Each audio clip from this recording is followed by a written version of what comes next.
Это упражнение в прекрасном. Сегодня у нас в гостях ребята из театра пантомимы Рэнди Кинг и Сергей Сорокин. Ребят, привет. Привет. Я знаю, вы готовили крутое приветствие для наших телезрителей в стиле пантомимы. Рассказывайте, показывайте.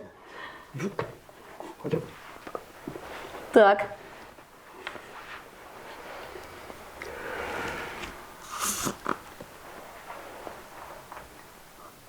Мне кажется, это он что-то надувает. Так. Ага, это шарик. Это воздушный шарик. Правильно я понимаю, да? Это воздушный шарик. Так.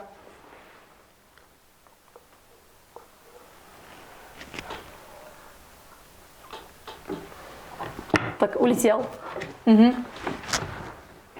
Так, злодей Сережа. Ага, все понятно. То есть ты лопнул.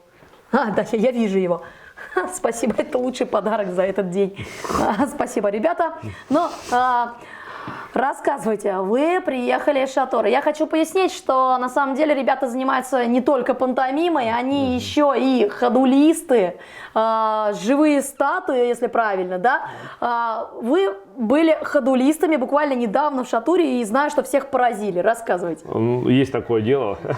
С самого начала просто пришлось не разговаривать. Да, мы говорим. Да, ездили на день рождения Шатурского района в одном из поселений, делали ходули, туда ехали 4 часа, обратно 4 часа, там где-то около часика были, ну, такое интересное путешествие. Ощущение, что гости, жители первый раз видели вообще ходулистов, и тоже, что, наверное, хорошую часть бюджета, наверное, ощущение, что потратили именно на ходулистов, решили так вот удивить и порадовать своих жителей и администрация. Но приятно, всем понравилось, все фотографировались, самое главное достигнуто, вот, рады радовать всегда. Рады радовать всегда. Что больше нравится, что больше по душе, пантомима или на ходулях удивлять людей еще больше? Ну, для меня пантомима это как мое сердце, это моя жизнь. Я очень люблю пантомиму. Я тоже люблю пантомиму, просто и там хорошо, это отдельного рода жанры. Вот. И здесь у тебя в пантомиме все это как драматическое, есть возможность рассказать историю. Ходули, если мы в частности берем ходули. Можно создать драматическую историю, свалиться с ходули. Да, ты можешь, но все равно ты ограничен, не можешь присесть как надо, бегать не можешь, я не знаю, сальто не сделаешь и так далее. Хотя в одном из представлений мы использовали ходули. Вот, у нас был такой персонаж на ходулях. Вот, ну, просто так вот. Пантомима, если пантомима супер. Вы столько всего умеете, то надо однозначно как-то все это вместе собирать и одновременно 100%. показывать людям. Как все-таки люди становятся мимами? Меня всегда интересовал этот вопрос. Как вы пришли в пантомиму? Как ты стал? Я расскажу о себе, конечно. Давай, ты. Да, я начал вообще, у меня был, занимался спортивной гимнастикой, потом была цирковая школа, театральная студия, но это все детство, поближе познакомился в пантомиме лет 18 мне было. Вот, потом Рэнди приехал в 2000 году, стал с ними развиваться. Вот, просто возможность... Тебя учил Рэнди? Я учился до него, а он, скажем так, закрепил. И была возможность, как говорится, есть возможность выразить себя, ты эту возможность развиваешь, свой дар, талант, там, скажем, развиваешь дальше. Вот, уверен, что есть ребята, люди, у которых есть эта возможность, есть, вернее, этот дар, талант, но они его не раскрывают, потому что нет возможности выступать или думают, ну, кому это надо. Вот так вот. У меня была возможность, и кому-то это надо, поэтому вот так пошло. Рэнди? Для меня это был просто... Я всегда был как белая ворона всей жизни. И где я жил сейчас, там вообще нет был пантомим. И я просто был очень интересно, и я сам учил, и смотрел как видео по телевизору, как это, и просто сам учил. И я был первый пантомим это город. И после этого я пошел, делал концерты, и на улице, был в школе, и все. И это просто стало моей жизнью. Это было, что я делал, потому что для меня это открыл мое сердце, сферу, которую я очень любил, и просто это было... То есть... Пантомима для тебя это жизнь, правильно? Да. Ты этим живешь, ты этим дышишь с детства, я правильно понимаю? Да.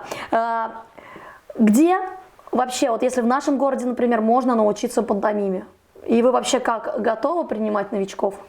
Ну, пантомиме, я думаю, на самом деле курсы проходят, по большому счету, в учебном заведении.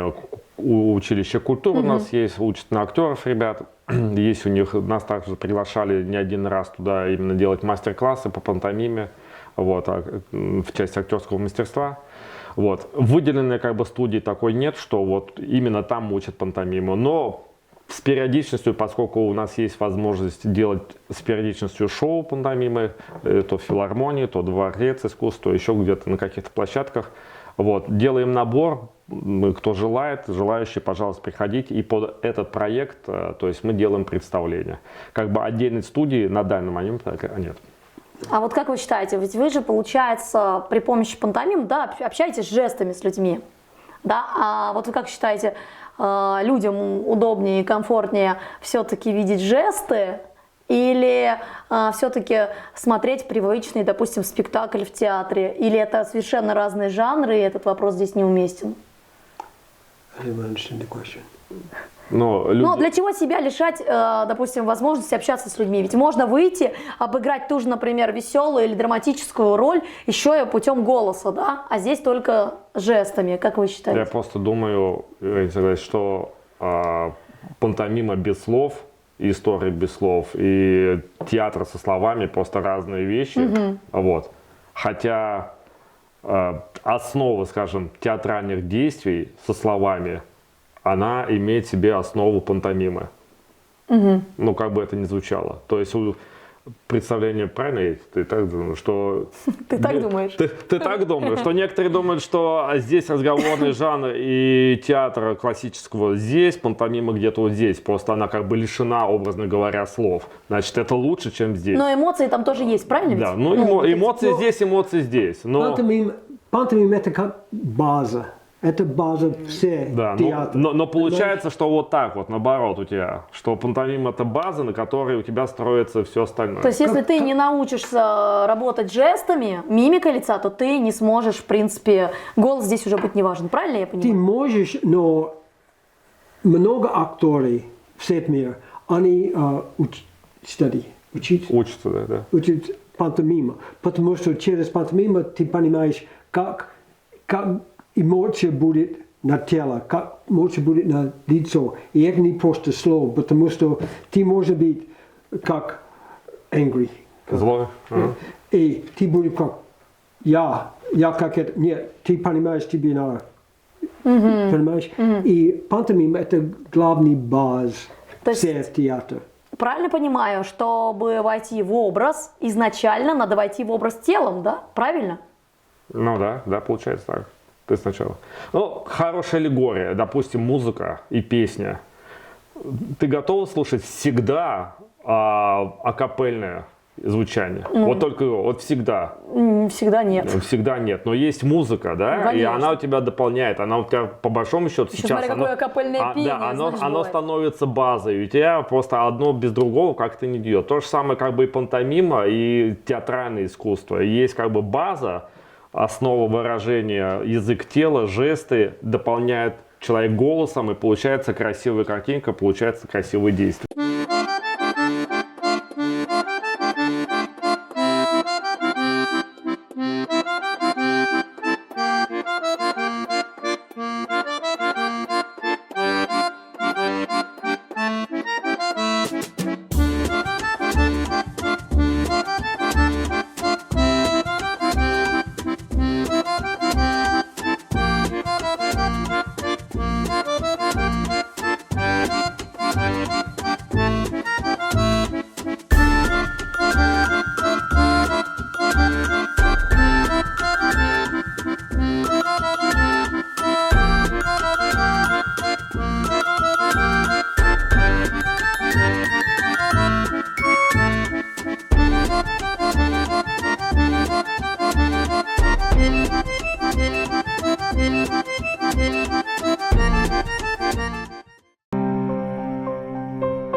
Как вы думаете, зрители понимают мимов? А вот это хороший вопрос. Вот меня тоже заинтересовало. Не все понимают. Некоторые сами в себе, мне кажется, забивают голову, что я не... Что он показывает? Что он он говорит? Я делает? ничего не понимаю, ничего не понимаю. Как ты не И понимаешь? тоже наоборот. Да. Много людей пришел ко мне и сказал, я не понимал пантомим, до я смотрел. И когда я смотрел, я понимаю все. И это здесь, если человек думаешь, я не понимаю, они не хотят понимать. А еще дополню самое интересное, что мим покажет одну и ту же историю, а каждый человек поймет ее по-своему. По-разному, Потому что он проживает ее, исходя из своих собственных каких-то мировоззрений. Насколько своих, додумает, правильно? Додумает, своих субъективных каких-то переживаний. Для кого-то, кто-то скажет, акцент был там любовь, другой скажет, акцент был прощение, третий скажет, акцент был, я не знаю, семья вместе, там еще И что-то. был народ, который говорил мне, тебе надо пиши, о чем это пантомим. Я сказал, нет, потому что я делаю это пантомим, и каждый человек видит через другой глаза. То есть сценарий пантомимы невозможно написать. Нет, Можно, нет, но- нет. Можно, но это не так работает. Он не про сценарий именно говорит, а про смысл. То есть некоторые пишут, о чем пантомима? Давайте напишем, давайте мы это закрепим. Вот вы показываете, и чтобы вы все-то поняли, что это пантомима, что ты взял стакан. А он говорит, а я не хочу, там, чтобы все понимали, что я взял стакан с водой. Может, кто-то поймет, что я взял стакан с соком. Или стакан, я не знаю, кружку меда, может, я взял. Да. Вот. И каждый говорит, давайте не будем, я буду показывать как бы сценарий что буду показывать, а смысловую нагрузку каждый будет принимать На сам зрителя. На зрителя. Это даже, кстати, интереснее, наверное. Вот. Да, это Так что- интереснее. Многие, ну, во всяком случае, я как человек, работающий, да, в этом направлении с вами, да, и так далее, многие, как бы вы, не знаю, знаете вы об этом или нет, но вас сравнивают с клоунами. Как вы считаете, это обидно, не обидно? Вы чуть-чуть себя сами с ними сравниваете, или это связано чисто с гримом? Но через историю это не как битва, но это всегда был как клоун, это мим, это клоун, как. И мы, как шутка сказал, я не клоун, я мим. И мим это классно, это как это. Клоун это, понимаешь, и это просто шутка между актерами. Как я сказал, мим это база. Клоун обычно много юмор. Мим не всегда юмор, может быть нет, но клоун обычно есть много юмора. И это как другой. А в пантомиме не всегда. Ну, в пантомиме тоже, Это больше ну, не лайфстайл, всегда, ну, разные, на самом деле, пантомимы разные, есть ответвления, туда разная стилистика. Просто ассоциативно мы говорим про ассоциативность, что люди воспринимают. Понимаешь, клоун сразу воспринимается манеж, цирк, клоун жонглирует, падает, мячик, свисток во рту, кепка, что-то, нос красный большой, вот это, ну, какое-то такое действие. Карикатура. Да, да. Про мимов часто говорят, сравнивают, это дети, либо которые, может, первый раз видят мим, они не знают вообще такое слово. Кто такой клоун и клоун? Им там родители, ну, сказал ты клоун, значит сказал клоун, тебе проще так воспринимать. Хотя на самом деле, ну, есть она разница. Но... На истории клоун стал, потому что они были как пьяные. Это почему красный нос, почему они всегда как глупые, потому что когда начал, это был человек, который был пьяный, понимаешь? Понятно. И мим был как я нормальный человек, и я говорю историю через жест, понимаешь? Понятно. А если взять, например, какое-нибудь литературное произведение, не знаю, Шекспира, например, реально ли его поставить при помощи пантомимы? Может быть. Может, Я пробовали? видел. Пробовали что-то подобное? Я смотрел все пантомим Ромео и Джульетт без слов вообще, и был классно, и понимал. Но, конечно, понимал, потому что они сказали, это Ромео и Джульетт, и ты знаешь историю, конечно. До Шекспира пока не дошел, делал, это как его, «Золотая рыбка» делал, сказку в стиле пантомимы тоже.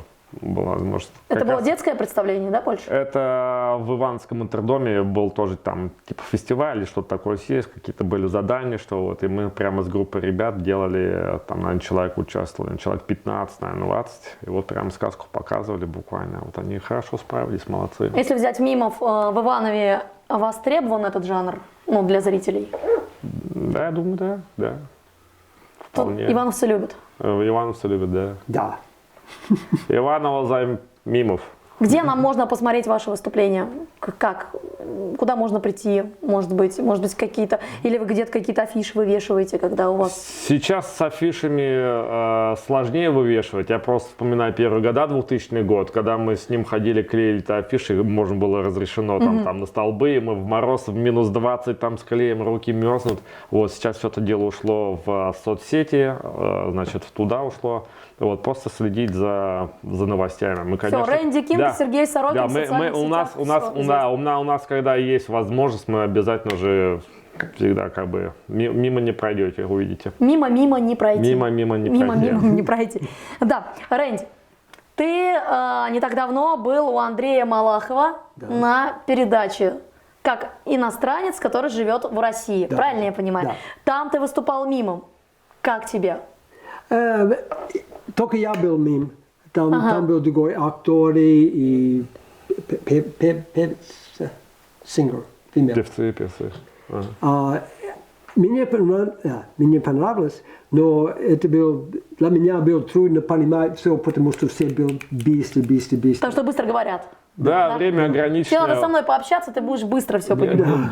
Время, я тоже просто с ним ездил как поддержка. Время ограниченное, буквально там сколько час. Гостей много. На каждое звено там по 5-7 минут. Все не расскажешь. Буквально одна какая-то фраза, 2 фразы, представление. Ну и как бы и все, по большому счету. Но была у него возможность там подарить подарок Андрею, пообщаться потом за кадром.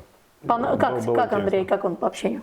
Мне нравится. Очень добрый человек. Он не был, как, понимаешь, он нормальный человек. И мне нравится.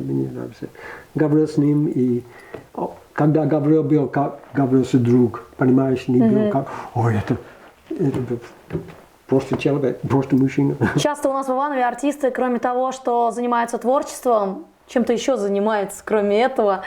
Чем же занимаются в обычной жизни наши мимы? Ну, Дети. Дети, семья. Да, дети, семья. Также я администратор в одной из кофеин в городе Иваново. Помогаю своим друзьям, как бы слежу, смотрю, работаю там тоже. Да, вот. Я пенсионер.